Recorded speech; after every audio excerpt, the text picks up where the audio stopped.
우리에게 주시는 하나님의 말씀은 전도서 4장 9절부터 16절까지 말씀입니다. 교독하도록 하겠습니다. 두 사람이 한 사람보다 나음은 그들이 수고함으로 좋은 상을 얻을 것임이라.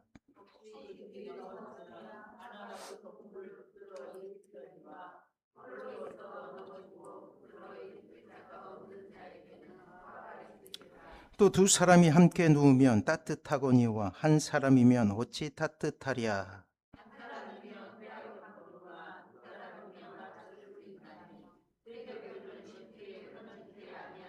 가난하여도 지혜로운 젊은이가 늙고 둔하여 경고를 더 받을 줄을 모르는 왕보다 나으니.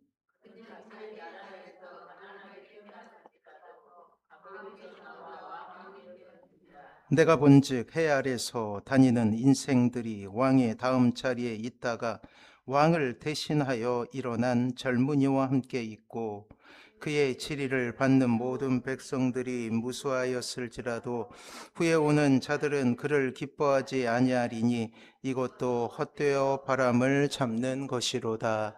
아멘. 옆에 분하고 인사합니다. 사랑하고 축복합니다. 사랑하고 축복합니다. 다시금 우리는 허무한 세상에 대한 하나님의 응답인 이 전도서를 살펴보게 됩니다. 지금 전도자에겐 인상의 비참 가운데 놓인 이 땅에 고통당하는 이들의 비명소리가 들리고 있어요. 이것이 지난주에 우리가 보았던 4장 앞부분의 내용이었죠.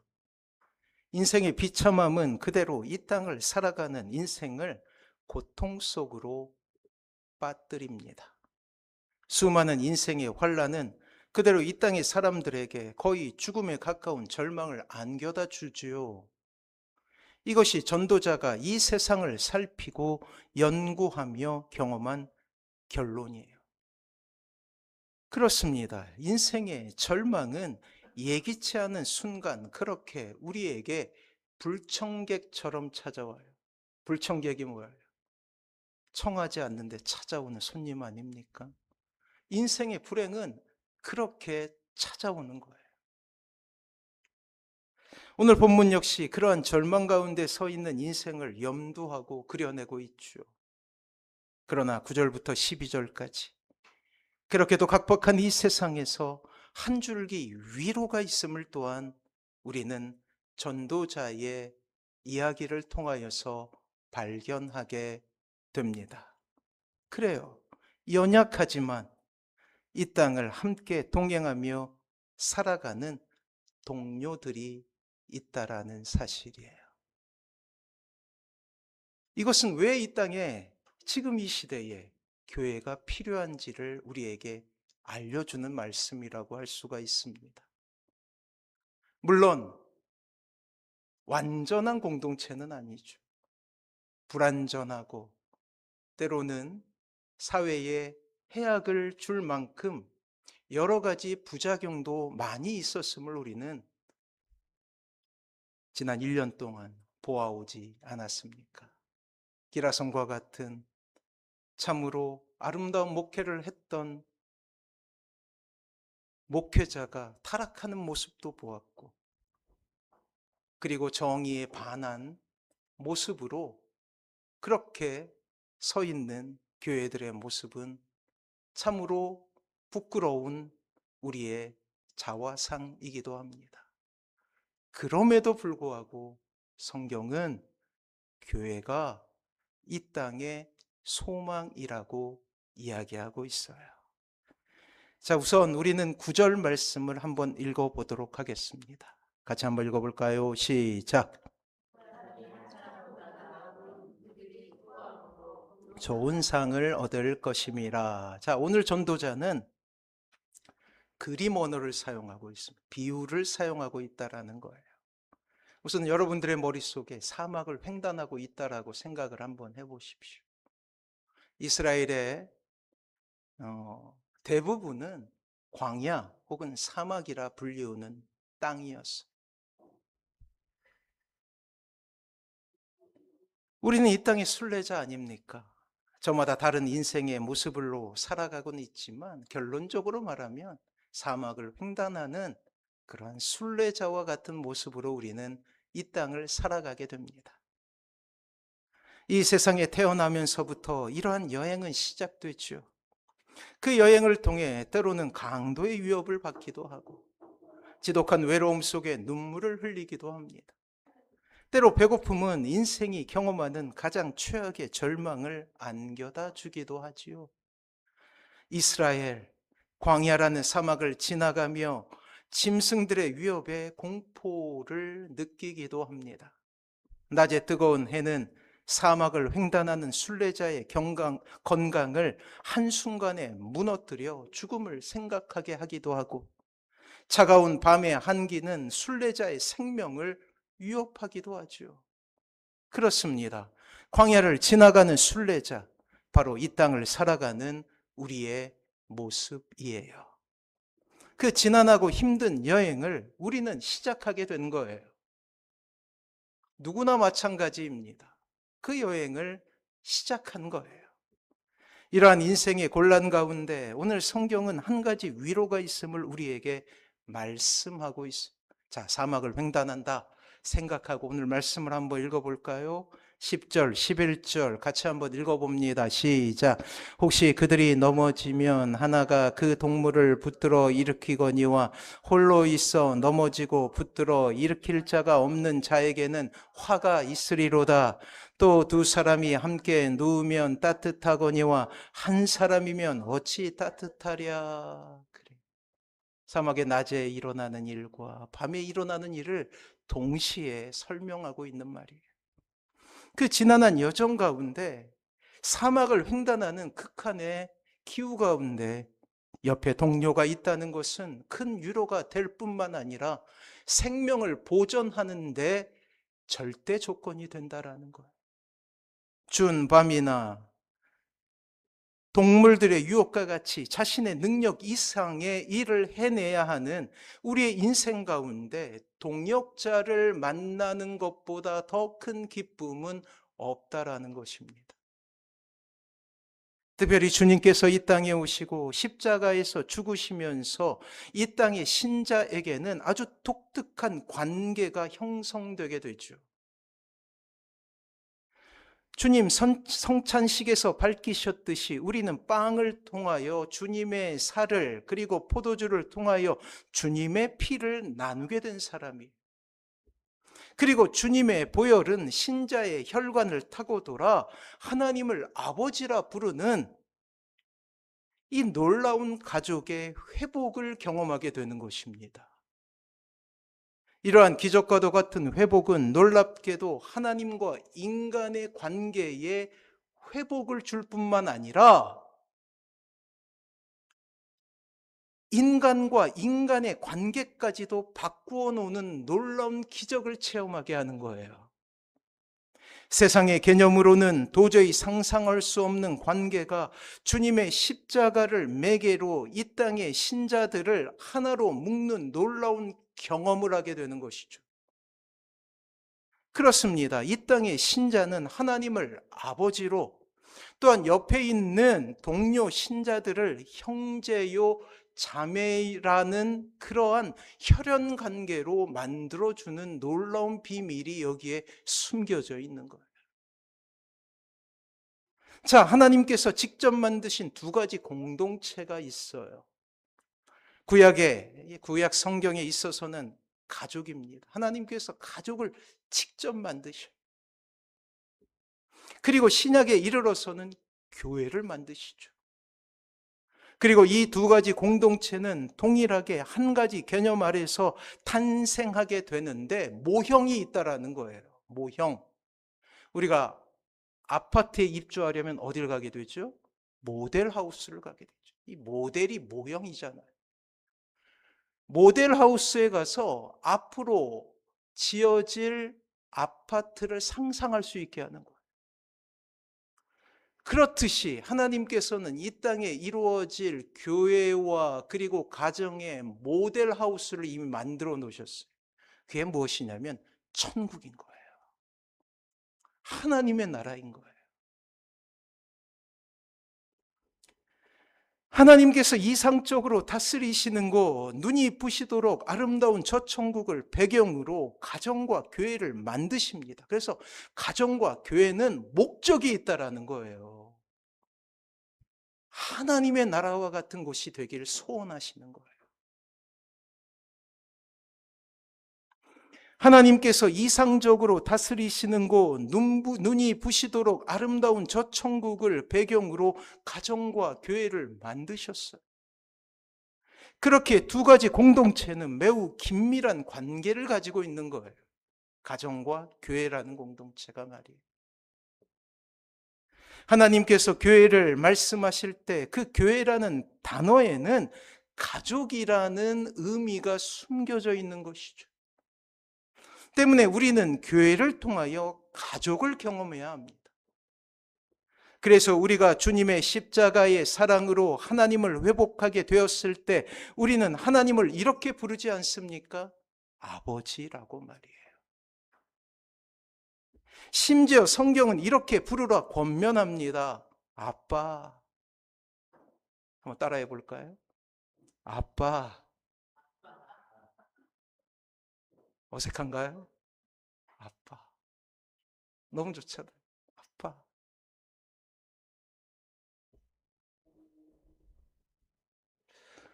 문제는 구약의 이 가정이 망가지게 되었다는 것을 우리는 알게 되죠. 아담과 하와가 범죄를 저지름으로 말미암아 가정에 아주 심각한 영향을 가정이 해체돼 버렸어요.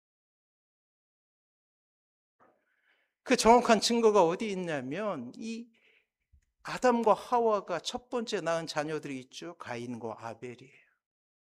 근데 형 가인이 아벨을 어떻게 하죠? 죽여요.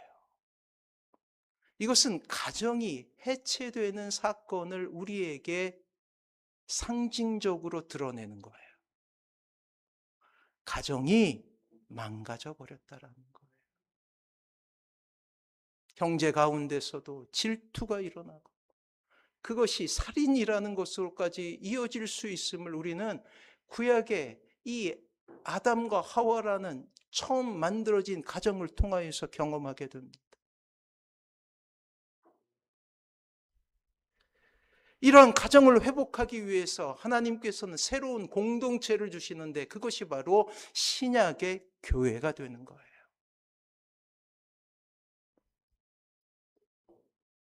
교회 이론에서 가장 중요한 핵심적인 개념 하나가 탄생하게 되는데 우리는 셀교회라고 부르죠. 셀 가족 모임이라고 부르지 않습니까?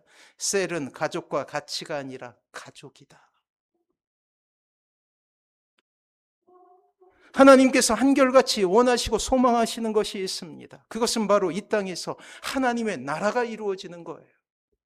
이 땅에 하나님의 나라가 이루어지는 구체적인 방법은 이미 가정이 망가져 버렸기에 교회를 통하여서 이상적인 가정의 모습을 회복하고 그 가정을 통하여서 그 교회를 통하여서 가정들이 회복되는 것을 하나님께서 꿈꾸신다라는 거예요. 그리스도 안에서 한 형제 된 신자 역시 아름다운 연합을 교회라는 이름으로 가져가게 되는 것입니다. 성경은 에베소 4장 말씀을 통해 이렇게 선언하고 있어요. 한번 들어보시기 바랍니다. 표준 세번역의 번역이에요. 한번 들어보세요. 그러므로 주님의 일로 갇힌 몸이 된 내가 여러분에게 권면합니다. 하나님께서 여러분을 불러주셨으니 그 불러주신 뜻에 합당하게 살아가십시오. 언제나 겸손함과 온유함을 지니십시오. 사랑으로 서로 용납하며 오래 참으십시오. 여러분은 성령이 여러분을 평화의 띠로 묶어서 하나가 되게 해주신 것을 힘써 지키십시오. 가정을 지키고 교회를 지키는 것을 힘써 지키라고 그렇게 이야기하고 있는 거예요. 사랑하는 성도 여러분, 목회를 하다 보면 특별히 기쁨의 때가 있어요. 오랫동안 기도했던 문제를 교인들에게 요청하고 간절함으로 기도했는데 그 기도가 응답받았다라는 소식을 들을 때입니다. 얼마나 기쁘고 얼마나 행복한지. 그리고 같이 기도했던 모든 성도들에게 감사한다라는 그러한 고백이에요. 그런데 저를 더 감격하게 하는 일이 있어요. 그것은 그 간증, 하나님께서 내게 기도의 제목을 이루어 주셨다라는 그 간증을 듣는 사람들이 동일하게 기뻐한다라는 것. 마치 제 일처럼 말이에요.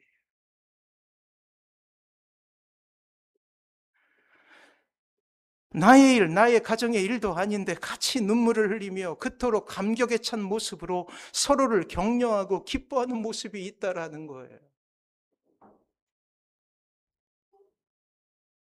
어느새 개인의 기도가 우리의 기도가 되어버리는 것이죠. 개인의 눈물이 공동체의 눈물이 되어버리는 것입니다. 바로 하나님이 기뻐하시는 가족의 모습을 교회가 이루어가게 되는 거예요. 사랑하는 성도 여러분, 우리에겐 하나님께서 허락하신 가장 귀한 공동체, 교회가 있습니다. 교회는 건물이 아니에요. 교회는 교인들의 모임인 거예요. 그리고 서로 사랑하는, 아니 사랑해야 하는 옆에 지체가 있어. 셀 가족이 있죠. 교회를 우리에게 주시는 첫 번째 이유는 이 소급을 통해서 가족을 경험하게 하시는 거예요. 또 그것으로 인하여 천국을 경험하게 하는 것이죠. 낯선 사람들이 모여 조금씩 조금씩 가족으로 변화되는 이 놀라운 공동체를 하나님께서 먼저 꿈꾸신 것이죠. 주님은 십자가의 사랑으로 그렇게 사랑할 수 있는 능력을 지속적으로 신자들에게 공급합니다. 이 말도 안 되는 사랑을 말이에요. 사랑하는 성도 여러분, 옆에 있는 성도들은 우리가 이 땅에서 누릴 수 있는 가장 큰 축복임을 기억하시기 바랍니다. 이게 중요한 이유는 이제 이 교회라는 공동체를 통하여서 보이신 이 놀라운 공동체의 힘이 가정을 회복시킬 수 있는 능력이 되기 때문이에요. 이러한 생명의 사랑이 내리는 현장에 일어나는 구체적인 현상이 무엇일까요? 사도행전은 그 생명이 넘치는 곳에 일어나는 위대한 연합의 역사에 대해서 이렇게 이야기한 적이 있습니다. 성령님께서 오순절 그날 밤에 임재하시고 생명을 소유하게 된 그 공동체에게 허락하신 놀라운 모습이에요. 모델하우스가 신약의 시대에 이 교회의 모델하우스가 이 땅에 세워지는 현장이에요. 사도행전 2장 44절과 47절, 44절부터 47절 주보에 있습니다. 우리 같이 한번 읽어보도록 하죠. 같이 읽습니다. 시작. 믿는 사람이 다 함께 있어 모든 물건을 서로 통용하고 또 재산과 소유를 팔아 각 사람의 필요에 따라 나눠주며 날마다 마음을 같이하여 성전에 모이기를 힘쓰고 집에서 떡을 떼며 기쁨과 순전한 마음으로 음식을 먹고 하나님을 찬미하며 또 온 백성에게 칭송을 받으니 주께서 구원받는 사람을 날마다 더하게 하시니라. 아멘. 이런 놀라운 역사들이 일어나게 된다라는 사실. 바로 우리가 그토록 꿈꾸는 초대교회의 아름다운 모습, 우리가 꿈에도 그리는 그 아름다운 교회의 모습 말이에요. 이것은 천국이라는 설계도에 의해서 지어진 하나님의 모델하우스인 거예요. 우리가 꿈에도 그리는 아름다운 교회의 모습 아닙니까? 나이와 성별, 계층과 소유를 떠나 하나가 되는 것이죠. 사랑하는 성도 여러분, 왜 이게 감격적이냐면 그 당시는 신분제 사회였잖아요. 조선시대만 해도 신분제가 고착되어서 수많은 병폐가 일어났는데 훨씬 더 이전, 지금부터 2000년이 더 넘은 그때에 노예가 있었고 주인이 있었던 시대라고요. 근데 이 모든 계층이 사라지는 거예요. 그리고 그들이 서로를 이렇게 부르게 돼요. 형제님, 자매님이라고 말이에요.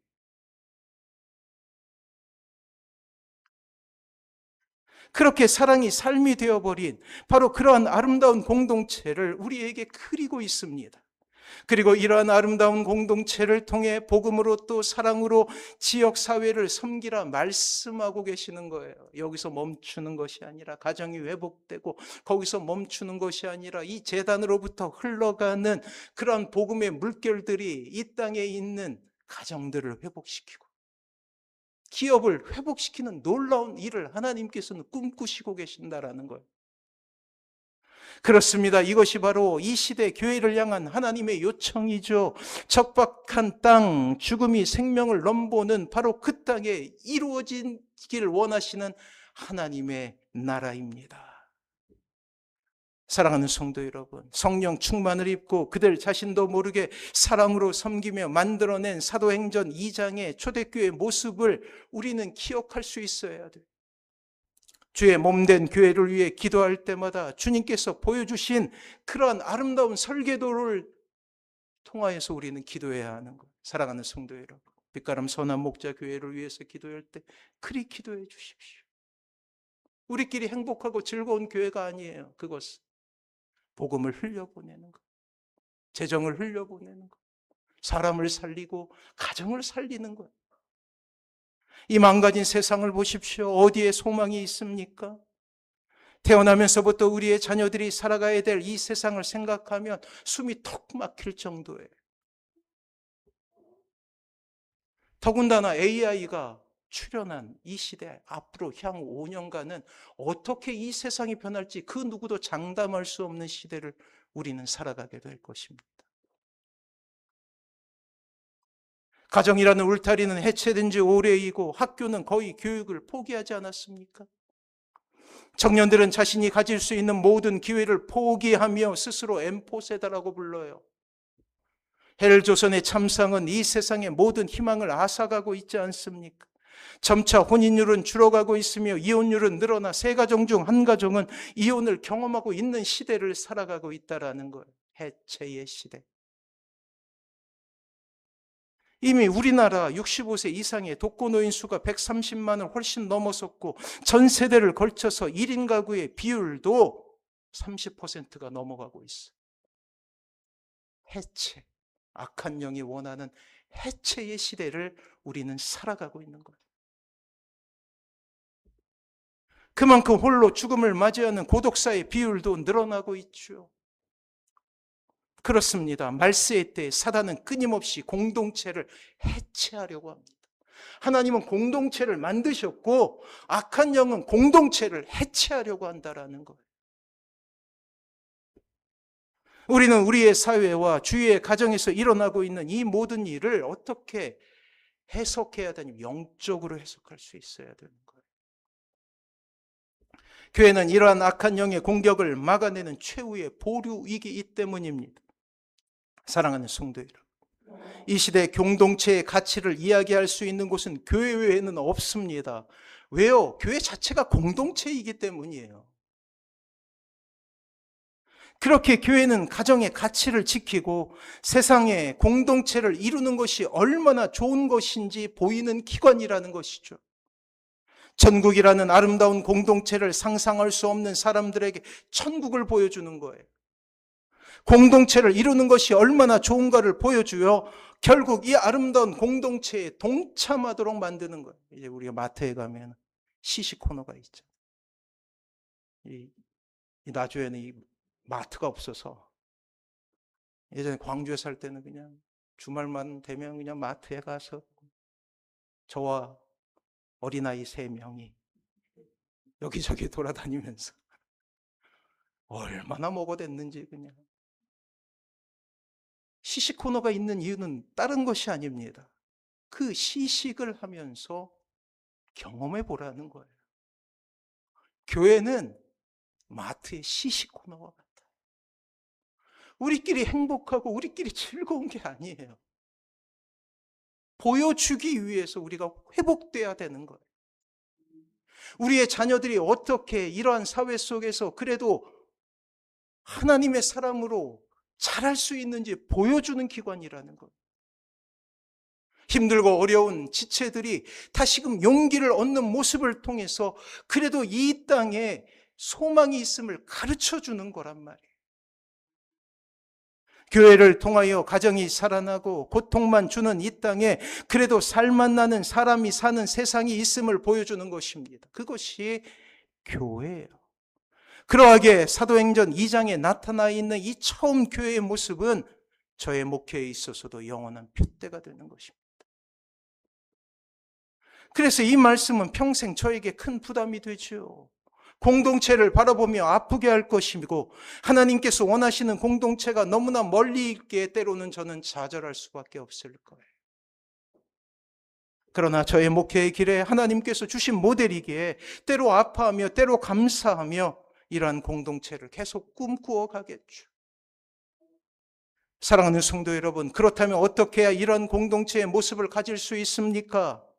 주님께서 우리에게 주신 이 아름다운 공동체의 모습이 선한 목자 교회의 모습이면 얼마나 좋을까요? 너무나 꿈 같은 이야기라 결코 이 세상에 이루어질 수 없는 모습일까요? 하지만 하나님께서 예루살렘 초대교회를 모델로 삼으신 것은 이 땅에 이루어 가실 하나님의 꿈이 있기 때문입니다. 우리는 연약하고 우리는 부족하지만 하나님은 전지전능하시고 하나님은 이루어 가실 수 있는 능력이 있기에 다시금 우리 또한 꿈을 꾸는 거예요. 비록 힘들지만 꼭 이루어 가야 될 꿈, 모두가 불가능하다 이야기해도 신자의 가슴을 뛰게 하는 꿈, 그렇습니다. 하나님은 계속 이 아름다운 꿈을 이 땅의 목회자들에게 또 신실한 주의 일꾼들에게 보여주셨죠. 그리고 그 꿈을 이루어 교회라는 가장 아름다운 이름으로 하늘 맛보기로 삼기 원하신 거예요. 교회의 가치는 여기 있는 거예요. 공동체의 모습을 보여주는 거. 큰 건물을 자랑하고 위용을 자랑하고 많은 돈이 모이는 것을 자랑하는 것이 아니라 진짜 공동체의 모습을 보이는 것이 의미가 있다라는 거예요. 그래야 하나님을 알지 못하기에 천국을 상상할 수 없는 이 땅의 불신자들에게 교회를 보며 그들의 마음속에 거룩한 시기심으로 천국 백성이 되고 싶다라는 이야기를 듣게 되는 것입니다. 이것이 이 땅의 교회를 통해 이루고 싶으신 하나님의 꿈이에요. 사랑하는 성도 여러분, 교회는 이러한 가족이란 개념을 가진 공동체입니다. 세상적 가치관으로는 도저히 상상할 수 없는 관계가 이루어지게 된 것이죠. 그래서 우리는 가족을 경험하면서 옆에 있는 분들을 향해서 이렇게 부르는 거예요. 나이와 계층을 상관없이 형제요, 자매요라고 부르는 거예요. 이것은 호칭에서만의 변화를 의미하지 않습니다. 사도 바울은 한층 더 나아가서 지체라고 부르라고 했어요. 지체. 인간의 몸은 지체로 이루어졌죠. 손가락, 발가락, 손, 어깨, 이렇게 지체, 코, 입. 지체 하나가 고통당하면 손에 이제 가시라도 하나 박히게 되면 온몸이 다 아프지 않아서 열이 나기도 하고. 그것은 지체의 고통으로 끝나지 않고 피와 살로 연결된 모든 지체가 함께 고통을 겪는 것으로 진일보한 개념으로 사도 바울은 발전시키고 지체. 그렇습니다. 우리는 형제자매라는 거예요. 서로의 고통을 나누고 기쁨을 나누는 형제가 되는 것입니다. 서로를 위해 자기 고통처럼 기뻐 기도하고 슬퍼해주며 절망 가운데 빠진 형제자매를 위해서 같이 울어주는 거예요. 연약한 이들을 위해 물질을 나누고 끝까지 책임지는 상호 책임의 사랑을 나누게 하는 것입니다. 이것이 교회인 거예요. 때문에 교회 공동체로 들어온다라는 것은 등록이라는 행정적인 절차를 마무리하는 것이 아니에요. 형제와 자매임을 밝히며 서로를 위해 책임진다라는 아름다운 사랑을 전제로 하는 것입니다. 그것은 실제로 우리 교회는 소그룹이라고 부르죠. 다른 교회에서는 구역이라 부르기도 하고 셀 가족이라 불리기도 하고 어쨌거나 명칭이 어떠하든 간에 이렇게 가족이 됨을 서로 느껴야 된다는 것입니다. 사랑하는 성도 여러분, 이 땅에 교회가 천국이 되는 이유가 무엇입니까? 세상을 호령할 만한 권세를 가지고 있기 때문입니까? 물론 그러한 교회도 있어요. 선거 때만 되면 가서 머리를 조아리는 그러한 정치인들의 모습을 보지 않습니까? 모든 사람이 알아줄 만한 명예를 소유하고 있기 때문입니까? 아니에요. 세상이 깜짝 놀랄 만한 물질을 가지고 있기 때문에, 물론 그러한 교회도 있죠. 하지만 하나님께서 적용하시는 기준은 그것이 아니라는 거예요. 교회가 천국이 되는 이유는 생면부지 피가 섞이지 않는 교회의 구성원들이 하나님을 아버지라 부르는 혈연관계가 되는 놀라운 관계가 이루어지고, 이 관계가 확장되어서 옆에 있는 사람들을 지체라고 느끼는 이 놀라운 생명의 활동력을 가지고 있기 때문이라는 것입니다. 사랑하는 성도 여러분, 주위를 둘러보십시오. 지금도 고통 가운데 신음하는 형제 자매들이 있지 않습니까? 절망 가운데 눈물 짓는 그들의 기도가 있습니다. 서로를 위해 기도해야 될 이유가 있다라는 거예요. 이런 아름다운 기도의 교제를 통해 점차 이 연약한 공동체는 건강한 교회가 되어가는 것이죠. 하나님께서 지금도 꿈꾸길 원하시는 교회의 모습은 건물이 아니에요. 가족이에요, 가족. 이것을 통해 우리는 이 땅에서의 고난과 절망을 나누며 보이지 않으신 하나님의 사랑을 느끼게 될 것. 보이지 않으신 하나님의 사랑은 동역자들을 통해 이 땅에 구현된다라는 것입니다. 사랑하는 성도 여러분, 이것이 교회입니다. 주의 아름다운 동역자들의 중보 기도가 있어요. 그 중보 기도는 여러분의 아픔을 경감시키고 하나님의 놀라운 기적을 볼 수 있는 놀라운 능력이 될 것입니다. 그래요. 공동체의 변화나 가정의 변화나 개인의 변화는 동일한 원리에 의해서 이루어지게 되죠. 하나님을 믿는 신자 개인이 먼저 변화되는 것으로부터 시작됩니다. 내가 용납하고 내가 사랑하는 것부터 시작된다라는 거예요. 그것이 힘들면 교회 나와서 은혜를 얻는 거예요. 은혜를 받고 용기를 얻어서 다시 가서 용서하고 다시 가서 화해하는 거예요. 이럴 때 우리의 가정이 변화되는 것입니다. 그리고 그 시작은 나 자신이 먼저 하나님 앞에 드려지는 것이죠. 이것 외에는 방법이 없다라는 거예요. 사랑하는 성도 여러분, 우리는 여러 가지 기도 제목을 가지고 있습니다. 작게는 우리의 인생의 소소한 소원이 그것이고, 자녀들이 변화되는 것, 문제가 해결되는 것, 여러 가지 고통스러운 삶 가운데 승리하는 것, 우리가 드리는 많은 기도의 시간은 이러한 개별적인 기도의 제목들이 이루어지는 것을 꿈꾸며 나아가는 것이죠.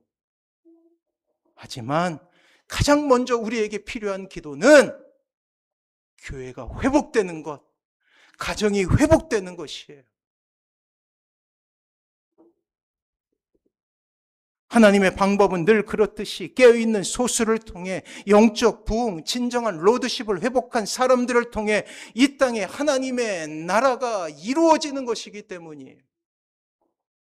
사랑하는 성도 여러분, 주님을 위해 오늘 이 아침 나 자신을 내어놓는 진정한 기적을 꿈꾸어 보면 어떨까요? 아직도 주님을 안 믿는 가족들이 있잖아요. 삶에 대한 돌파구를 찾고 싶다면 주님을 주인으로 모시는 것에서부터 시작하십시오. 그렇게 된다면 오늘 이 예배의 시간은 기적의 시간이 될 것입니다. 그렇게 된다면 오늘 이 아침이 절망이 희망으로 바뀌는 놀라운 날이 될 거예요. 공동체라는 가치로 교회를 바라보십시오. 예배 드리고 기도하고 찬양하는 건 너무나 소중한 것입니다. 그러나 이러한 종교적인 활동으로 우리의 신앙생활이 끝난다면 그것은 비극이죠. 공동체를 이루어야 되는 거예요. 회복의 역사가 이루어져야 된다는 거예요. 신자는 교회 공동체를 통해서 천국을 경험해야 합니다. 그리고 그 경험을 통해 가정은 천국의 원리로 회복되는 거예요. 그래서 오늘 성경은 그 놀라운 일들을 이렇게 표현하고 있어요.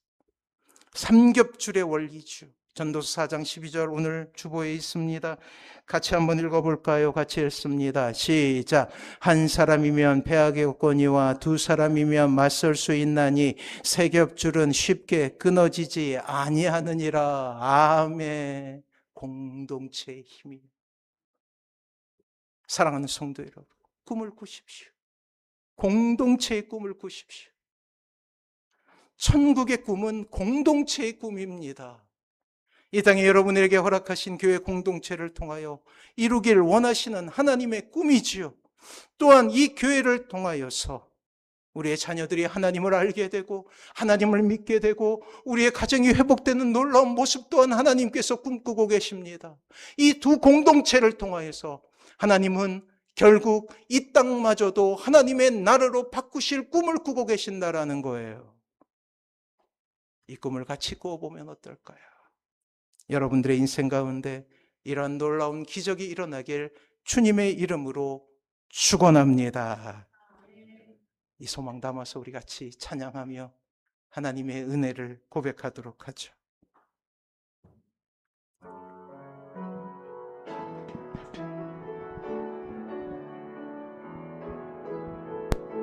내가 누려왔던 모든 것들이 내가 지나왔던 모든 시간이 내가 걸어왔던 모든 순간이 당연한 것 아니라 은혜였소. 아침 해가 뜨고 저녁에 노을 봄의 꽃향기와 가을의 열매 변하는 계절의 모든 순간이 당연한 것 아니라 은혜였소. 모든 것이 은혜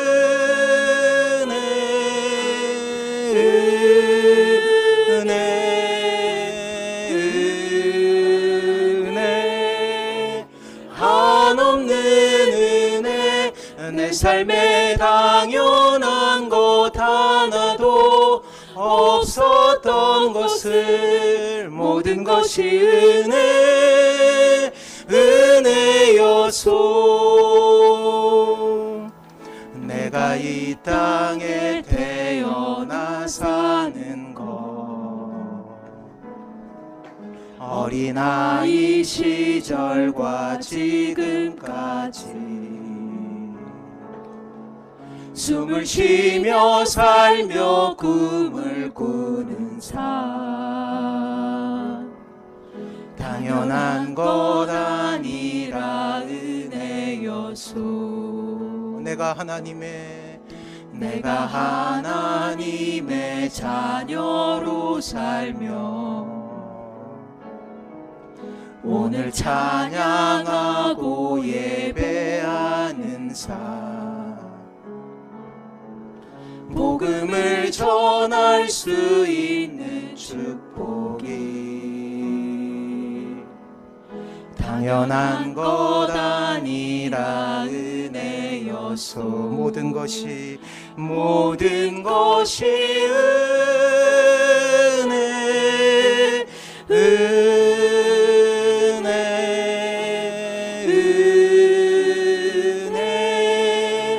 한없는 은혜 내 삶에 당연한 것 하나도 없었던 것을 모든 것이 은혜요. 모든 것이 은혜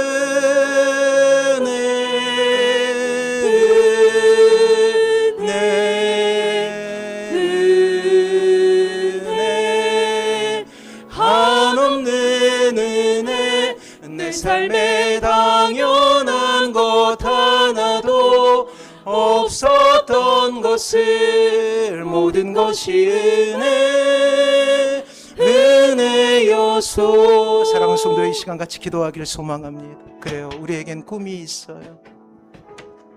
이 시간 이 예배를 통하여서 하나님의 은혜를 경험했다면 그 은혜를 가지고 가정으로 가십시오. 그리고 그 가정의 회복을 위해서 기도하십시오. 아직도 주님을 안 믿는 가족이 있다면 눈물로 애통함으로 기도하십시오. 그렇게 될 때 놀라운 은혜로 말미암아 우리의 가정이 주님을 믿는 귀한 가정이 될 것입니다. 자녀들의 이름을 부르며 기도하십시오. 그들의 삶 가운데 하나님이 개입하시기를, 하나님께서 함께 하시기를 소원하십시오. 하나님께서 그 가정을 회복시키실 것입니다. 이 소망 담아서 우리 같이 기도하도록 하죠. 하나님, 우리의 가정을 회복시켜 주시옵소서. 아버지 하나님의 그 놀라우신 은혜로 말미암아 우리의 가정이 회복되게 하여 주시옵소서. 이 소망 담아서 주님 앞에 우리 주여 한번 부르고 같이 기도합니다.